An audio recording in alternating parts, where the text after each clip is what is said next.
How long are you guys in town for? 1 hour. Yeah. What's the matter? Okay.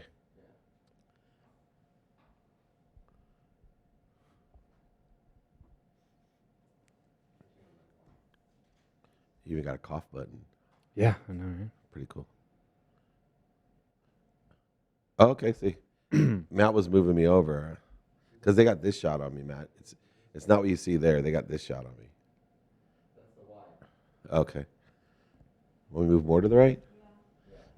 All right, there we go. Sweet. Yeah, I didn't know you could do that. That's cool. You got it.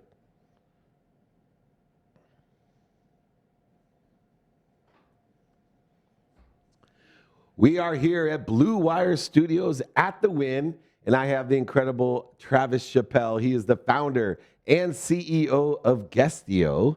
And Travis, first of all, welcome to the Playbook. Hey, thanks for having me, Dave. Well, you are certainly a guy who I want to learn the playbook from because, like many of us, you grew up with nothing, and you had quite a journey to get to be the CEO and founder of Guestio. Let's just start with what is Guestio, because Yeah. I am just admittedly an investor, an advisor, and I don't think there's a company I'm more excited about, especially being in the space that I am, than Guestio. What is Guestio?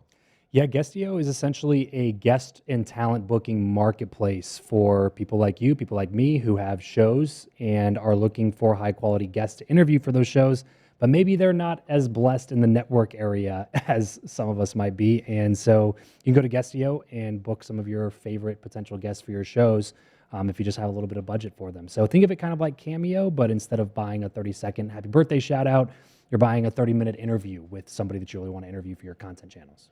And it's amazing because just like Cameo, it goes in the range is huge. So, I mean, people book me from Guestio, and people, bigger names will come onto my show as well. Yep. But also just shows that are just starting out that don't have an audience or a network, like you said.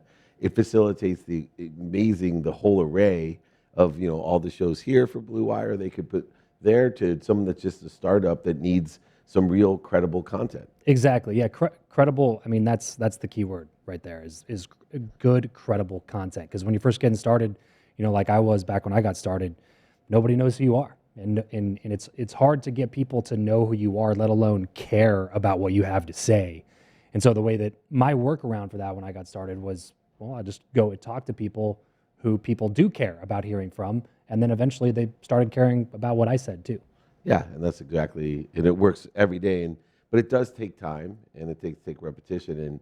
And if you don't have the time or the reputation, it's easier just to go ahead and Guestio them on. Now, the influences to get to where you are, because I'd love to talk about the entrepreneurial journey. Yeah. And I've known you and your journey for quite a while. My parents have had a great influence on my career, good and bad. What type of influence has your parents had on your career? I mean, definitely good in a lot of ways. My dad was or is a real estate agent. So growing up, I saw, what it's like to be a 100% commission salesperson, where if you don't work, you don't eat. And all my whole life growing up, saw that firsthand. But on kind of the con side of the way that I grew up was that I also grew up in a very my producer's going to get mad at me because I don't use the word cult, even though he thinks it's a cult. I just say religious bubble, but it's very cult-like. A lot of similarities between that and the way that I grew up. So just to give you an idea of the bubble that I'm talking about, I graduated kindergarten, 8th grade, high school, college, all on the same campus. So not even the same denomination or zip code, the same campus, which was also the campus that I went to church on. So Sunday, Monday, Tuesday, Wednesday, Thursday, Friday, and Saturday, because we had soul winning on Saturdays, which is like knocking doors and inviting people to come to church. Basically, every day of the week from the time that I was in kindergarten all the way through the time I was 21 was lived on this one 40-acre campus, its own little mini compound, like a city within a city almost. And that was how I grew up. So there was a lot of that influence as well coming into adulthood, where I got to the end of college. I was graduating with a degree in Bible and church ministries, realized I didn't want to be doing that at all. And but at that point, it was kind of already too late. I was graduating, and so I got married before I graduated. I had a wife. I bought a house right after I graduated, so I had a mortgage to pay, and I didn't have the ability just to go sleep on my mom's couch until I figured out what I wanted to do with my life. I had to figure it out right now. And so I just did the only thing I knew how to do at the time, which was door-to-door sales. And I did door-to-door for several years after that, paying the bills, trying to figure out what I was going to do next. Because you were used to knocking on doors. Yeah, right. Yeah, exactly. I mean, it was the solar company that was recruiting out of our college was, they were really smart for going to a college full of a bunch of young kids who didn't. Yeah, right. Yeah, we didn't party on the weekends. We didn't do any of that stuff because we were all, very stuck in that world. So, what else is there to do on your weekends other than go try to make a little bit of extra cash by knocking on doors and selling stuff? And one of the pieces of being an entrepreneur is not listening to what other people think. But it seems like to me, from the time you were born until you graduated college, you were only worried about what everybody else wanted for you, not what you wanted. Oh yeah, yeah. How did you shift that paradigm? It was not easy at all. It was very much. I feel like probably something that I'm still working through psychologically in terms of just trying to get over the thought of what other people have for me. But eventually I got to this point in my life, in my early 20s, where I realized that the degree that I had was useless. The experience that I had was basically useless because I was a door-to-door salesperson. Nobody would hire me. I was applying for regular sales jobs. Nobody would hire me. And so I was like, well, my degree is useless. And now the thing that I know how to do really well, nobody seems to care about that either. So what do I do? And it was at that point where I finally started looking in the mirror and realizing that, look, regardless of what everybody else thinks, I'm the only person that has to wake up every single day, look at myself in the mirror, and be me. So I literally cannot expect to live a happy and fulfilled life if my daily actions are built to make other people happy instead of built to make me happy. And that's when a lot of those things, I think, started to change. And I started to, on purpose, search out those new directions. I didn't know your background, but I've known you for a long time. And I've always thought of you as a hustler, right? Someone who can enjoy the consistent, everyday, persistent, without quit pursuit of your own potential. So, I have this theory about hustling. It's either born in you or something happens that you are bottomed out, that you have to become a hustler, and it's found in you. How is that hustle for you? Where did it come from? How did it evolve? I think I was definitely born with some of it because if I look back, even in that world where it's a toxic relationship with money, the way that I grew up from a lot of the other outside influences. My parents were better with it, but a lot of the other influences were not.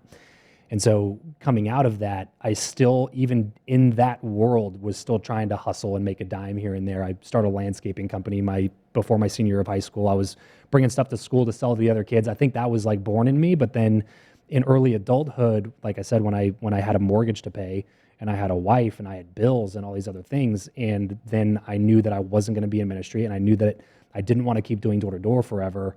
That was a big back against the wall moment where I think that hustle was just kind of reignited under a different passion to figure out what my potential in life really was and not just worrying about hustling to make the next dollar. Because, door-to-door is a hustle. Don't get me wrong. 100% commission door-to-door is a grind. Yeah, it is. But I knew that wasn't going to be what I was meant to do.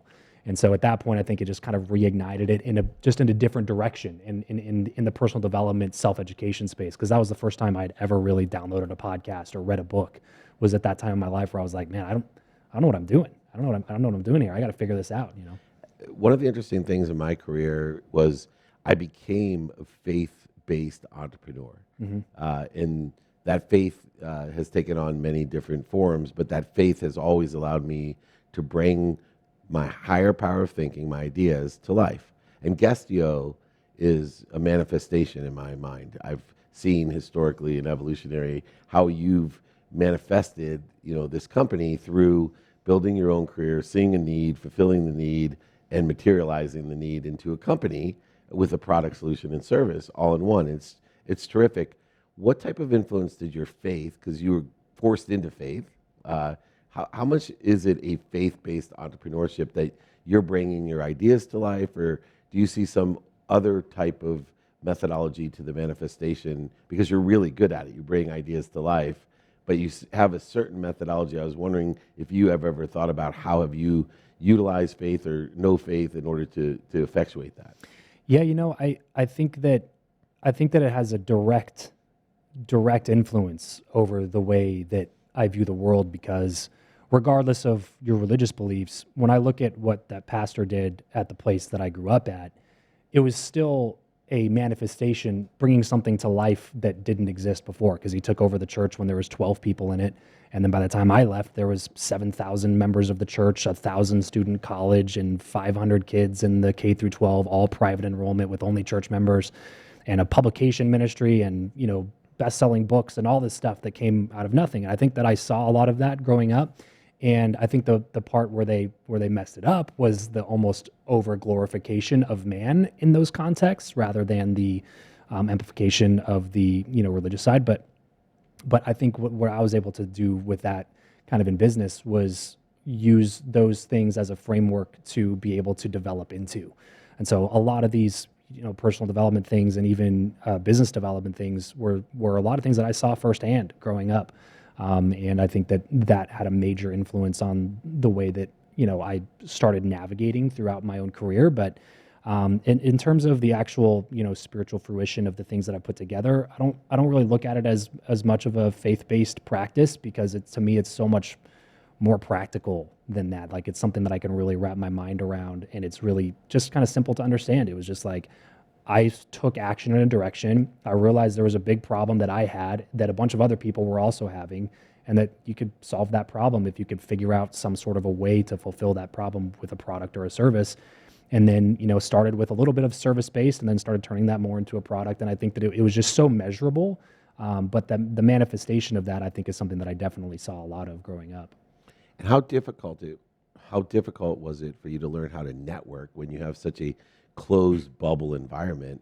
You're an extreme networker. I meet very few people that I feel understand the emotional attachment and the credibility issues involved in networking, finding open minds. And you seem to have that knack, which is one of the reasons I wanted to invest in you, because you get it and your network is huge, and I know it will exponentially grow. How did that impact what you were doing? Yeah, that was a direct correlation of the problems that I faced immediately after leaving the world that I grew up in, because it was very much, as soon as I kind of left that world and figured out my own path forward, that was before the path existed, but it was right after I kind of broke ties with everything that I grew up with. And when you leave that world, it's not like everybody's hoping that you fail, but a lot of people just don't really care anymore. Like, you're not about their mission, so they're not about helping you achieve your mission. Did that include your parents? My parents, no, they were always supportive, but they didn't really a lot of times know how to help, guide me, because they knew what they were good at. And outside of that, there wasn't anything that really existed in their mind. And so, and we still came from a super small town, you know what I mean? So there wasn't a lot of stuff that came out of that. So when I tell people, my podcast was called Build Your Network, for almost 700 episodes, almost 2 million downloads, talked to a lot of awesome people. The reason that Build Your Network meant so much to me is that I had to personally go through that process, because when I started in the business world, I had zero connections. I'd never even met or shook hands with a millionaire, let alone had a friend or a person I could text or call or ask a question to or sit down and grab coffee with or something like that. I didn't have anything like that. So when I was starting that, it was quite literally starting from scratch. And I think that's what forced me to learn the process, because I knew from an intellectual standpoint that if I had any chance of trying to make it, the best way to do that was to go get around people who already had and learn from them. I just didn't know anybody. So I was like, I probably should get good at trying to go learn how to connect with these people, so that if I have any chance of making it, it's going to be a direct correlation to the amount of people that I can get in front of who've already done what I want to do. And so that it forced me to start this podcast about networking. And it was a discovery process for myself. It wasn't even just something that I could do for other people. It was like almost a selfish deep dive into the topic, because I knew that that's what I needed most at the time. And one of the reasons I decided to invest and be an advisor to Guestio and invest in you is that we share another value that a lot of people, I think, discount, and you definitely don't. You understand that consistency is the hobgoblin of conscious competency, of being able to take something from the conscious to the subconscious to create a frequency from that. And I may use different vernacular than a lot of people understand, Another way that I think I've heard you put it to me is I can do shit over and over again. You're just consistent, Yeah. and that consistency compounds itself and it aggregates itself and it exponentially allows you to grow. How important is consistency in what you do? And that seems to be something you probably learned from a young age, being in that bubble. How important is that consistency? And did you learn it at a young age? I think the consistency is everything, and I think that I learned it in a intangible way growing up, but probably more of a conscious, tangible way in the last few years by looking at people like you, people that I looked up to and respected in the content creation world, especially in content creation, that were painfully consistent. You know what I mean? Thank you. I think that Painfully is a consistent. compliment. Thank you. Yeah, no, it is. Maybe I'll take that as a subtitle into the playbook. Painfully consistent, the playbook. It just happen. It happens that way, man. And at the beginning, it was very painful for me because nobody listened. Like nobody knew who Travis Chappell was. Nobody gave a shit about what I had, what I was up to. Nobody cared, and honestly, rightfully so. I hadn't earned the right to demand attention to begin with, and so it was painful for a while. Putting out, I was doing 3 episodes a week on my show when nobody was listening.